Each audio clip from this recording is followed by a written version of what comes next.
ইমাম সাহেব আল্লাহু আকবার যে বলবে তার আগেই সে কি হচ্ছে, সাথে সাথে রুকুতে চলে যায়, বা সে এতটাই ফাস্ট, ইমাম সাহেব রুকুতে যাবে তার আগে আগে সে রুকুতে যাচ্ছে, ইমাম সাহেব সেজদায় যাবে তার আগে আগে সে সেজদায় চলে যাচ্ছে, মানে ইমাম সাহেবের থেকেও আগে। আরে আল্লাহর নবী ইমাম সাহেবের যে ইমাম হবে তার ইতাআত করতে বলেছেন। এটা কিন্তু মারাত্মক একটা বড় ভুল। যদি আপনি ইচ্ছাকৃত করেন এবং অভ্যাস হয়ে যায় যে ইমাম সাহেবের আগে যাওয়া, রুকুতে আগে যান, সেজদায় আগে যান, অভ্যাস হয়ে যায় এবং যদি ইচ্ছাকৃত যান, মাসলা অনুযায়ী আপনার নামাজ হবে না,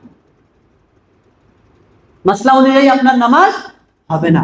আর যদি অনিচ্ছাকৃত কোনো সময় হয়ে যায়, মনে হলো যে এরকম ইমাম সাহেবের কাশি পেলো, নামাজের ভিতরে কেসে ফেললো, মনে করছে আল্লাহু আকবার বলেছে, সে রুকুতে চলে গেল, এরকম যদি হয় অনিচ্ছাকৃত, তখন মাপ আছে, তাছাড়া কিন্তু মাপ নেই। এটা হাদিসের মধ্যে এসছে, দেখেন যে আল্লাহর নবী সাল্লাল্লাহু আলাইহি ওয়াসাল্লাম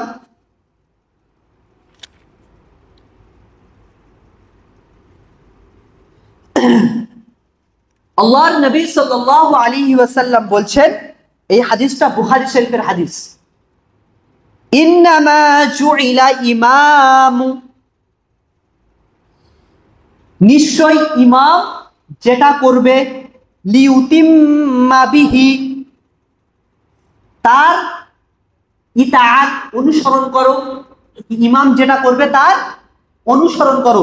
রাসূল সাল্লাল্লাহু আলাইহি ওয়াসাল্লাম বলছেন, ইন্নামা জুইলা ইমামা লিউতিম্মা বিহি, তারপরে ফাইদা রাকাআ ফারকাউ, যখন সে সেজদা করবে, রুকু করবে, অর্থাৎ ইমাম সাহেব যখন রুকু করবে তো তোমরাও কি করো, রুকু করো।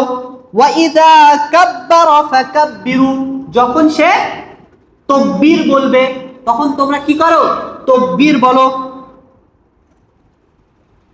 ওয়া ইযা সাজাদা ফাসজুদু, যখন সে সেজদা করে তখন তোমরা কি, সেজদা করো।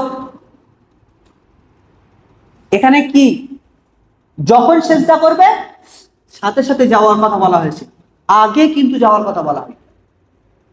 যখন আল্লাহু আকবার বলা হবে তখন এই আল্লাহু আকবার এই ধ্বনি শুনে আমাকে কি করতে হবে, নিয়ত বাঁধতে হবে।